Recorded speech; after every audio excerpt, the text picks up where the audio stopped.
성경은 진리의 말씀이 참 뺄곡히 담겨 있습니다. 성경 전체가 다 하나님의 말씀이고 그 하나님의 말씀이 진리죠. 여러분, 성경은 하나님의 말씀인 줄로 믿습니다. 우리 믿음과 신앙의 근간이 되고요. 그래서 목숨처럼 꼭 붙들고 특별히 힘들고 어려울 때 우리가 매달려야 될 게 바로 하나님의 말씀이죠. 그 말씀 가운데 위로가 있고요. 또 소망이 있습니다. 그리고 그 말씀은 우리의 삶을 아우르고 옳은 방향으로 인도하는 분명 하나님의 말씀이에요. 진리죠.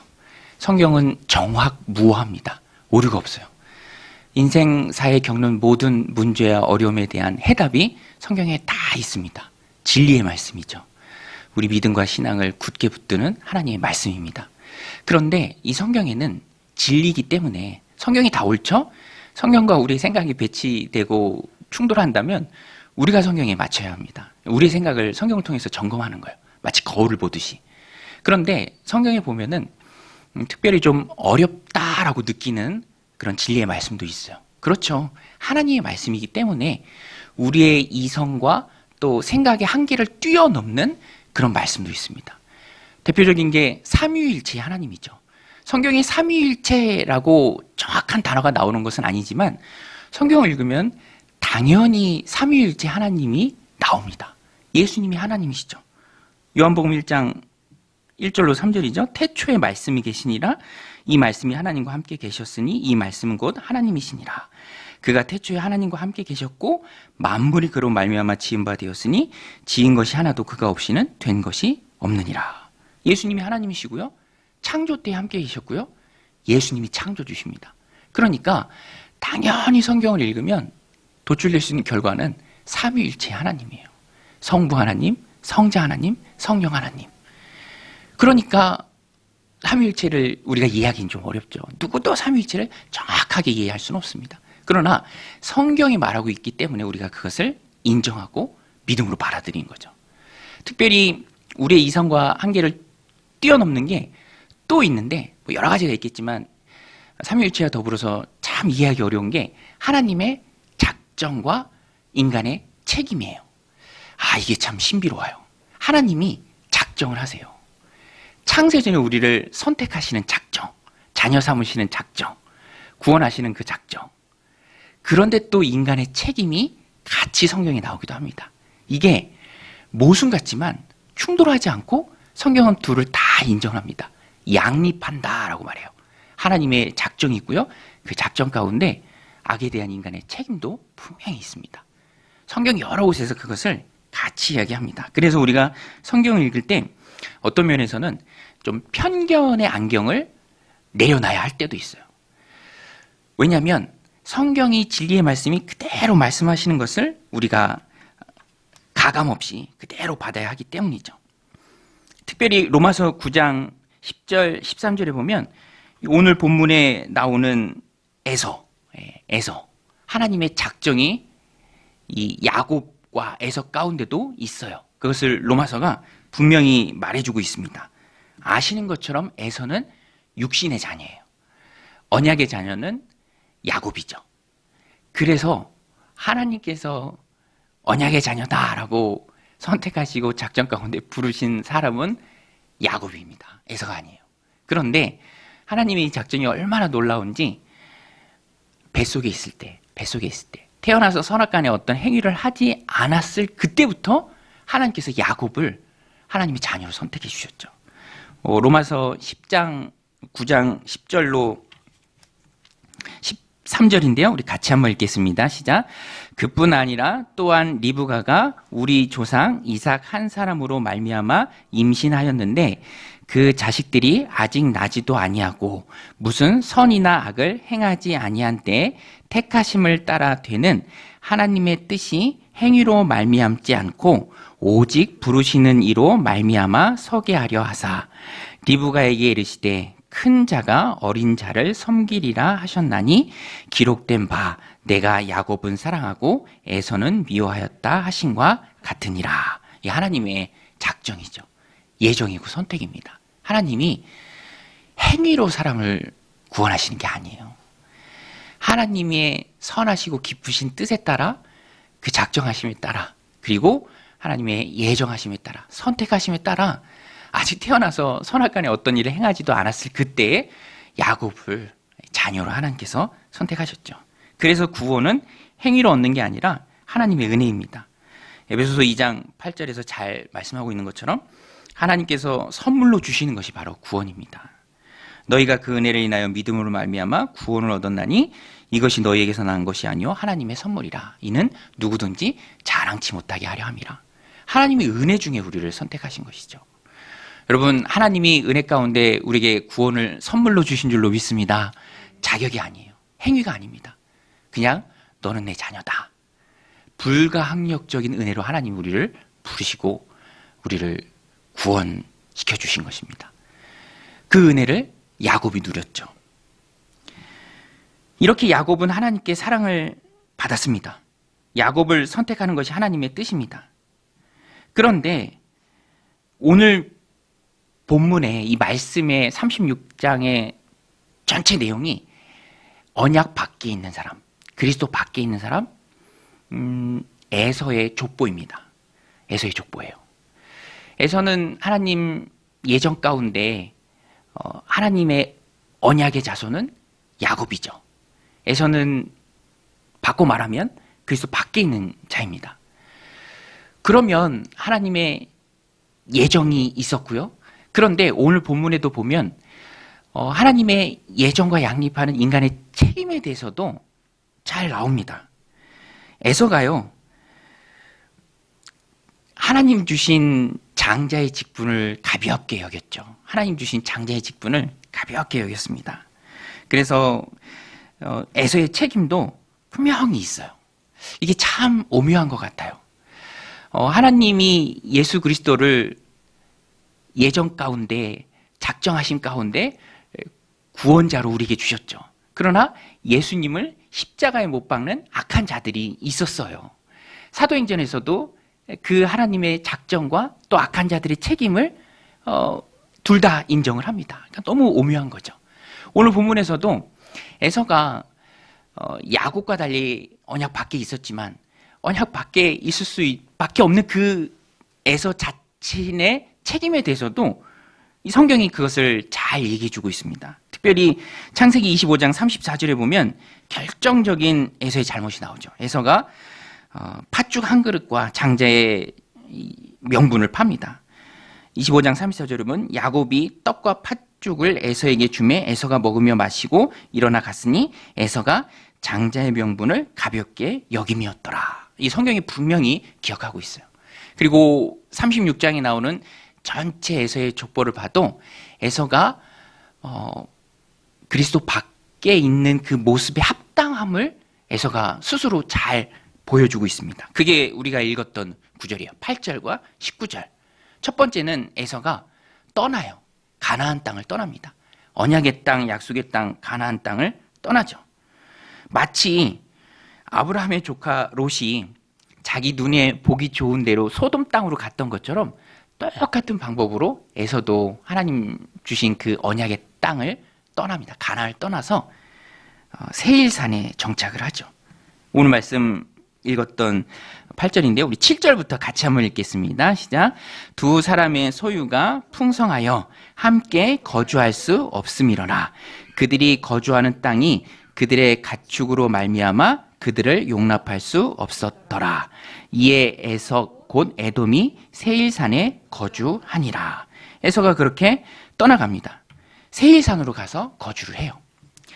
이 모습이 언약 외의 땅인 세일 땅에 거주하는 이 모습이 에서가 자신의 책임을 잘 보여주고 있습니다. 에서는 이렇게 보면 자기 눈에 보기 좋은 대로 행동합니다. 자기 눈에 보기 좋은 대로 이방 여인을 아내로 삼고 또 자기 눈에 보기 좋은 대로 정착할 곳을 정하고 그 땅으로 떠나는 그런 모습. 하나님의 주권적 작정 안에 장자의 명분을 가볍게 여긴 책임이 에서에게 있죠. 그래서 떠나게 되는 그 책임이 에서에게 있다라는 것입니다. 저는 이렇게 결국에는 하나님 선택, 야곱을 선택하시고 그 하나님의 선택에 부합하는 모습처럼 스스로 언약의 땅 가나안을 떠나가는 이 에서를 보면서 반대로 선택을 받은 우리가 하나님 앞에 보여야 할 모습, 믿음의 증거들, 그런 것은 무엇일까 하는 것을 좀 묵상해 봤습니다. 선택을 받았다는 건 많은 선택받지 못한 사람 중에 은혜를 입었다라는 것이죠.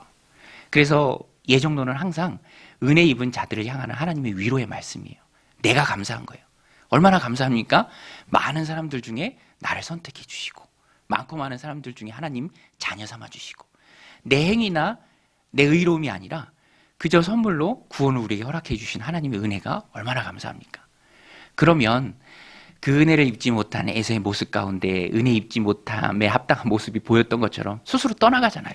장자의 명분을 팔아버리잖아요. 자기 눈에 좋은 대로 아내들을 삼잖아요. 언약과는 전혀 거리가 먼 삶을 에서가 알아서 살아갑니다. 그 모습을 통해서 잘 알 수 있어요.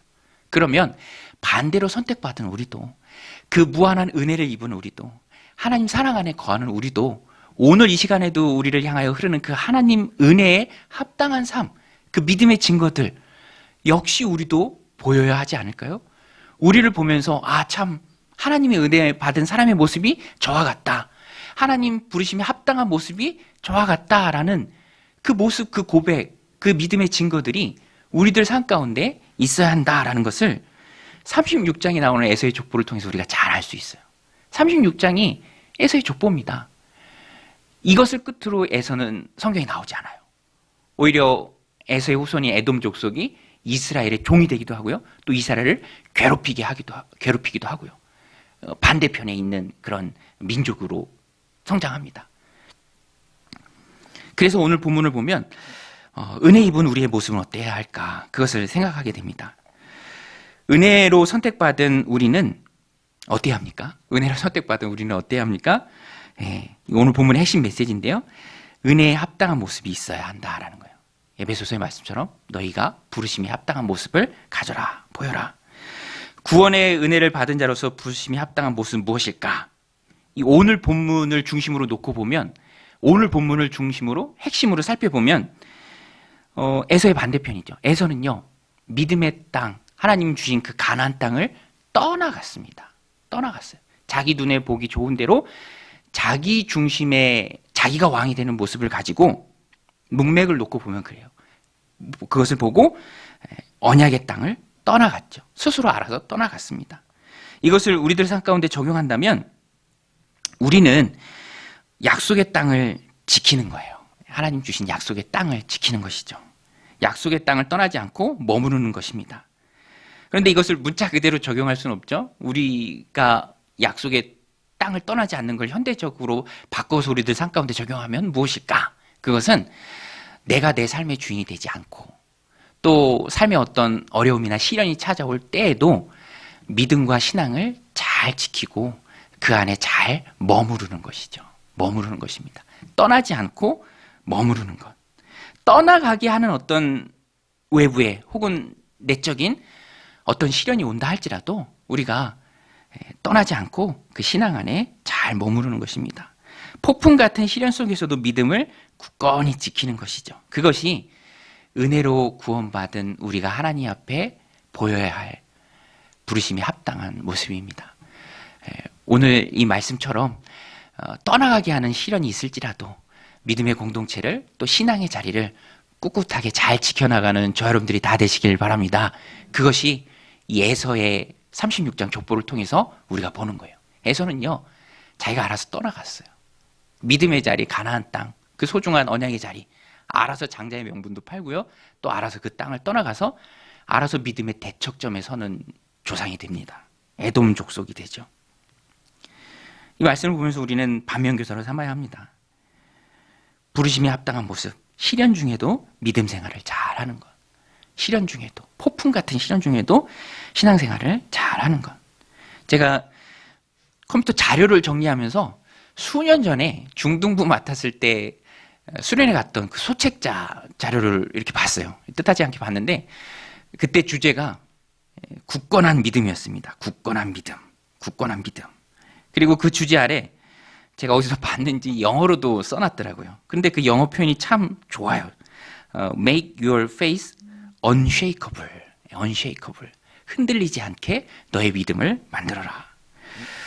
흔들리지 않는 믿음이 바로 굳건한 믿음이죠. 세상을 살아가다 보면 믿음이 흔들릴 일들이 참 많아요. 여러분 어떠십니까?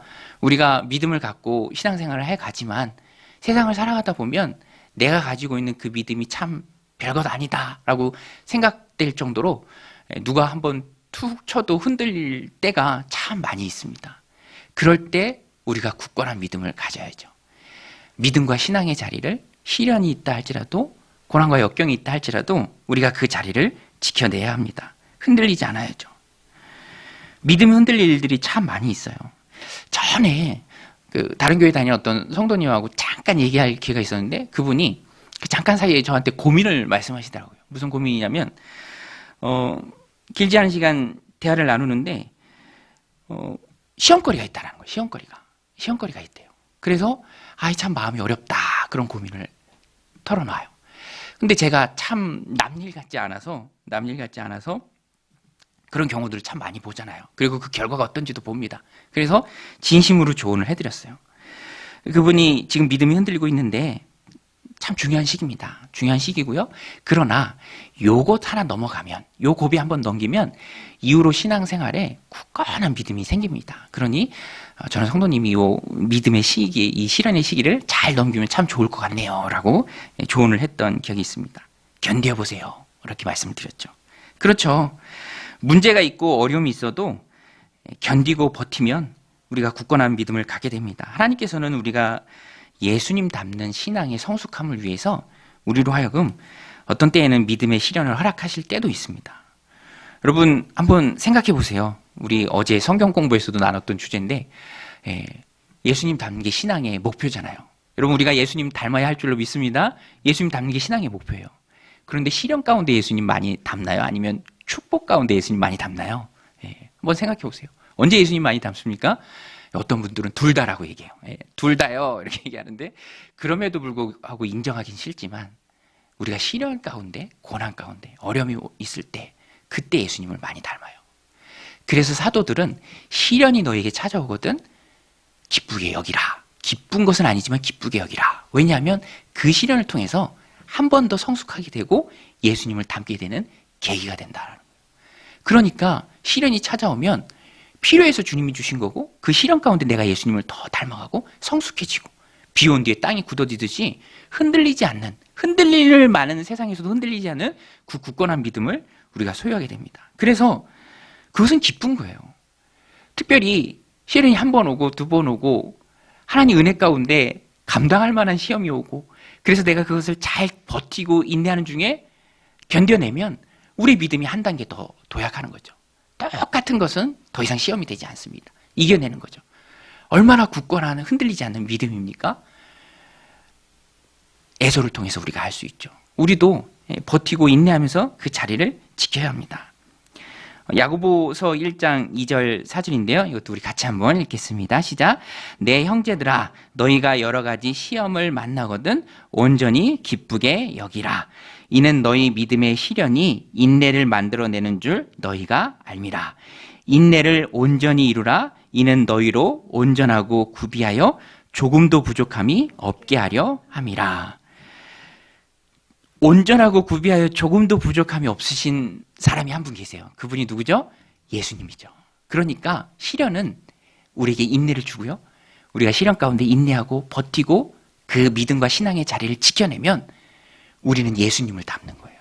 온전하고 구비하여 조금도 부족함이 없는 사람, 예수님을 닮는 거예요. 그러니까 사도들은 이걸 다 알고 시험이 오거든 고난이 오거든 오히려 기뻐하라 라고 고면했던 것입니다. 그리고 그 중심에 인내가 있어요. 인내. 기다리는 거예요.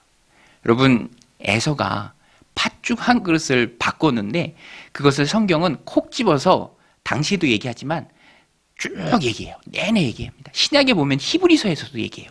히브리서에서 뭐라고 말합니까? 히브리서 12장 16절에 한 그릇 음식을 위하여 장자의 명분을 판 에서와 같이 망령된 자가 되지 말라라고 말합니다. 한 그릇 음식과 바꿔요. 인내하지 못하는 모습이죠. 배고프니까 뭐가 소중한지도 모르고 그냥 다 바꿔 먹는 거예요. 그리고 36장에서도 그 믿음의 자리를 스스로 떠나는 그 에서의 모습을 봅니다. 에서의 모습을 따르지 않기 위해 우리가 꼭 붙들어야 할 것은 그 자리에 머무는 것이고요. 신앙의 자리를 지키는 것이고요. 시련이 온다 할지라도, 그리고 인내하는 거예요. 그리고 그 중심에 인내가 있습니다. 야고보 사도가 얘기한 그 인내도 시련을 통해서 얻어지는 게 바로 인내예요. 인내하는 것. 고린도전서 13장이 사랑장이죠. 사랑에 대해서 잘 설명해 줍니다. 그런데 사랑을 설명하면서 사랑은 이런 것이다 라고 설명하면서 가장 먼저 사랑을 설명할 때 사랑은 뭐라고 얘기합니까? 오래 참는 것이다 라고 말해요. 사랑은 오래 참는 것이다. 오늘 말씀에서는 자기 보기에 좋은 곳으로 떠납니다. 장자의 명분도 인내가 없기에 그냥 가볍게 팔아버립니다. 그 스스로 언약 바깥에 있는 사람이라는 것을 스스로 증명해요. 오늘 우리는 달라야 합니다. 선택받은 자로서 믿음의 증거를 세상에 보일 수 있어야 합니다. 그것이 은혜 받은 자의 합당한 모습이고요. 그 은혜 감사하는 삶이죠. 그리고 그 중심에 믿음의 인내가 있습니다. 인내가 믿음이죠. 아직 이루어지지 않는 일을 기다리는 것이죠. 그러니까 믿음이 인내의 동의어입니다. 신앙의 기초가 바로 참고 견디는 인내예요. 제가 존경하는 목사님이 계신데 이 목사님이 최근에 충남에 있는 어떤 교회 집회를 인도하셨어요. 부흥회를 인도하시고 그 교회가 크지 않은 작은 교회였는데 작은 교회가 든든하게 세워져 가는 방법을 발견했다라고 혼자 기뻐하시면서 이 온라인 카페 글을 남기셨어요. 목사님들이 많이 보는 카페인데 거기에 글을 남기셨습니다. 대략의 내용이 이거예요. 작은 교회가 많이 흔들리거든요. 근데 작은 교회가 흔들리지 않고 처음부터 견고하게 세워질 수 있는 그 비결이 뭔가 본인이 그 교회 집회를 인도하면서 그 교회를 통해서 발견했는데 그 교회가 그렇고요. 발견했는데 그게 뭐냐면 성도들이 믿음의 체험이 있어야 한다라는 거예요. 믿음의 체험. 성령의 체험, 믿음의 체험, 기도의 응답. 그래서 하나님 살아계시는구나라는 것을 공동체를 통해서 느끼면 그 맛에 너무 좋으니까 살아계신 하나님을 체험하고 경험하니까 공동체를 오히려 든든하게 세워간다라는 거예요. 작은 공동체일지라도 뜨거워지고 하나로 연합할 수 있는 힘이 거기서 나온다라는 것을 발견했대요. 근데 그 교회가 그렇게 말씀하셔서 그 교회의 예를 드리는데 그 교회는 설립하고 몇 년이 지나서 성도들 전체가 특별한 케이스인 것 같아요. 성지순례를 갔대요. 성지순례. 예. 이스라엘로 성지순례를 갔대요. 비용이 많이 들잖아요. 성도들이 다 같이 갔대요. 한 3, 40명 될 때 다 같이 적금 깨고 대출받아서 심지어는 휠체어에 탄 어르신도 교인이니까 빠지시면 안 돼 하면서 휠체어 끌고 갔다는 거예요. 그렇게 힘들게 간 성지순례니까 준비도 많이 하고요. 또 그곳에서 기도도 많이 하고 그리고 그 역사적인 땅을 밟으면서 이 성도들이 은혜를 체험한 거예요.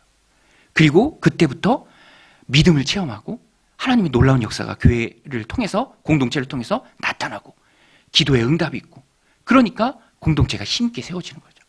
예. 저도 성지순례를 지금 가야 되나 지금. 예. 뭐 특별한 얘기겠죠. 핵심은 성지순례가 얘가 아니라 목사님도 그렇게 적었어요. 그렇다고 다 성지순례 가야 되는 거 아니고 믿음을 체험하게 하는 거. 어찌됐든 목회자는 성도들이 믿음을 체험하도록 죽도록 매달려야 된다. 예. 굉장히 도전이 되죠. 그래서 저도 성도님들 기도 제목 주시면요. 예, 기도합니다. 그래야 믿음을 체험하고 하나님 살아계심을 체험하고 그 역사가 공동체를 통해서 흘러가고 그런 복받는 모습이 보이고 그래야 믿음이 더 깊어지고 공동체가 힘있게 세워질 수 있는 것이죠. 영적인 전쟁이에요. 사탄의 수하에서 고통받고 있는 한 영혼을 구원해내는 건 치열함이 있어야 됩니다. 놀라운 일이죠. 그런 일이 이루어질 때 그 공동체가 힘있게 세워지는 것입니다. 전쟁에서 이기는 힘은 죽기 살기로 매달리는 거죠. 미국이 월맹을 이기지 못한 이유가 뭡니까? 월남전 얼마나 열심히 준비했습니까? 근데 안 되는 거예요. 죽기 살기로 덤비니까. 우크라이나도 4분의 1을 다시 빼앗았다라고 얘기하잖아요. 그만큼 치열함이 있어야 된다라는 것입니다. 그리고 그것이 바로 인내죠. 인내입니다. 참고 인내하고 버티고 견뎌내는 것. 그럴 때 우리가 예수님 닮고 우리의 믿음과 신앙도 힘있게 세워지고 공동체를 통해서 하나님 맡기신 많은 일들을 힘있게 감당할 수 있다라는 것입니다. 오늘 말씀 마음에 새기고 간절히 매달려 구할 때 그리스도의 인내가 우리 공동체 안에 충만하시기를 주님의 이름으로 간절히 축원드립니다. 또 한 가지 오늘 말씀에서 떠나간 에서, 이 본문의 제목입니다. 떠나간 에서. 에서는 떠나가요. 36장 이후로 등장하지 않습니다. 거기까지예요. 떠나간 에서를 보면서 우리가 얻는 교훈이 하나 더 있는데요. 세상의 부유함이 전부가 아니다라는 거예요. 우리 한번 따라서 해보겠습니다. 세상 부유함이 다가 아니다. 기독교는요, 천국 신앙의 공동체입니다.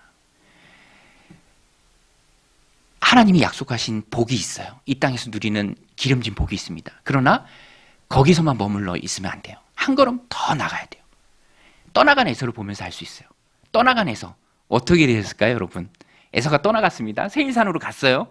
언약의 땅을 넘어서 자기 보기 좋은 곳에 자기 좋은 사람들하고 자기 좋은 자기의 왕국을 세웠습니다. 에돔 왕국을. 어떻게 되었을까요, 에서가? 망했을까요? 아니에요. 잘 됐어요. 승승장구합니다. 오늘 말씀 19절인데요. 우리 같이 한번 읽겠습니다. 시작.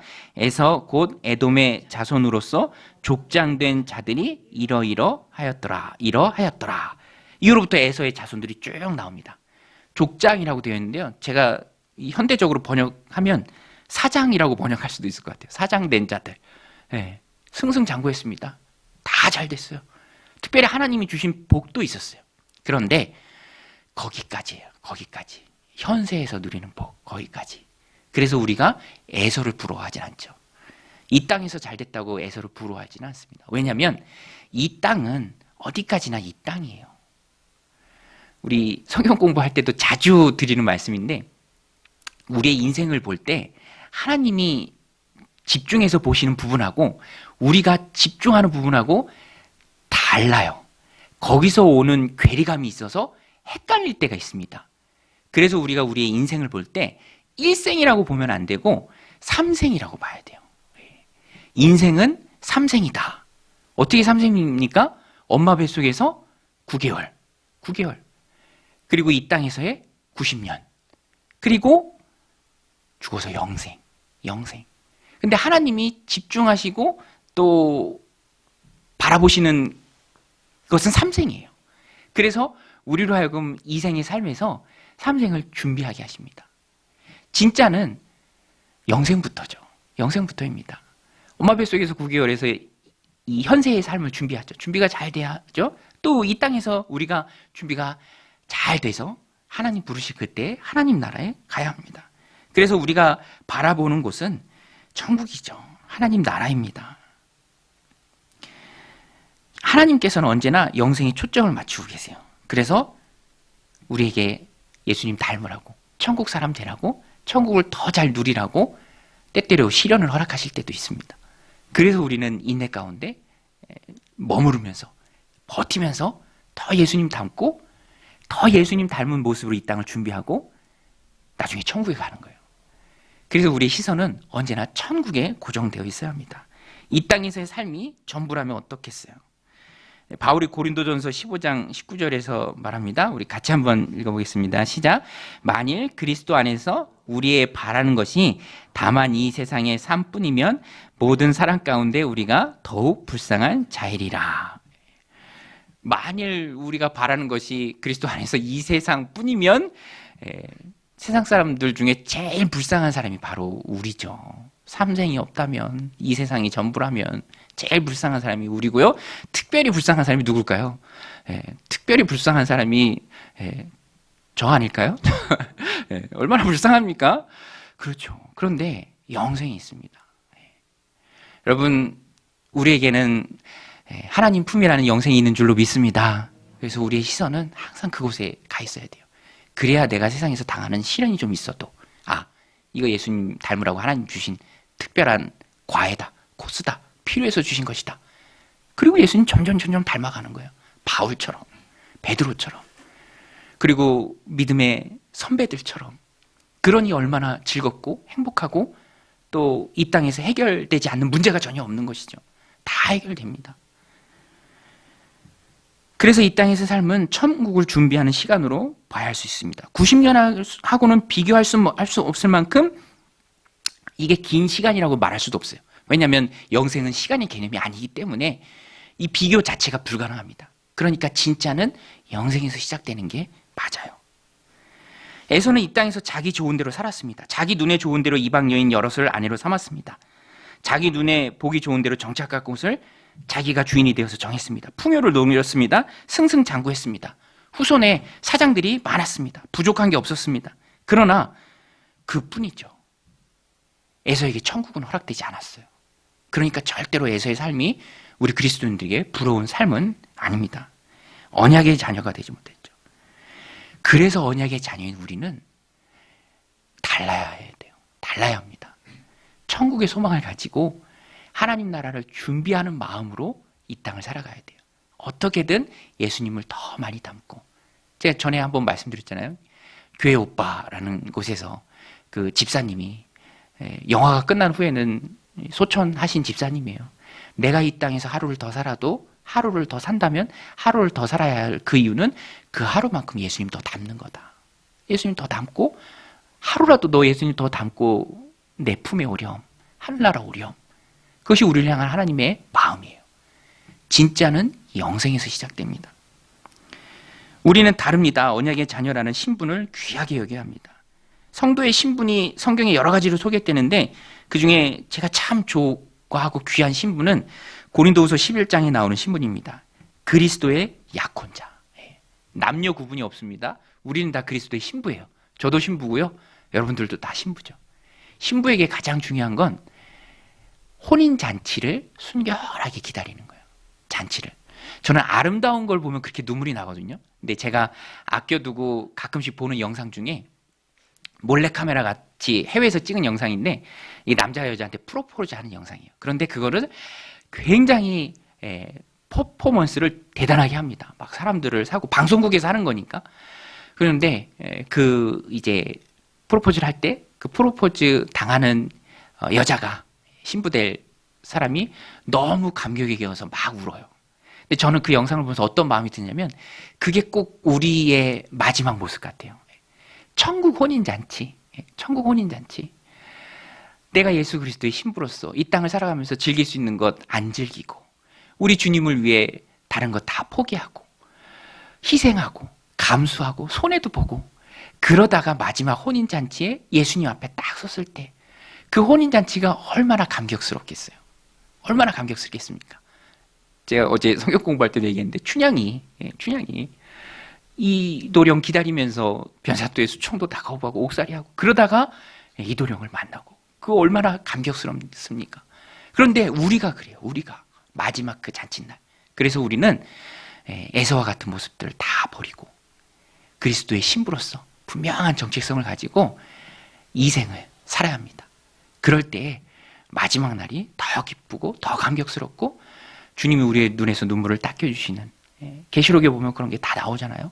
순교자들의 눈물을 주님이 다 닦여주십니다. 그리고 다 위로해 주시고요. 그때 더욱 기쁜 날이 되는 거죠. 오늘 이 말씀 마음이 새기고, 먼 날 주 앞에 서는 날 주님께 주님만 사랑했다고, 사는 날 동안 주님만 사랑했다고 담대히 고백할 수 있는 그런 믿음의 종들이 다 되시기를 주님의 이름으로 간절히 축원드립니다.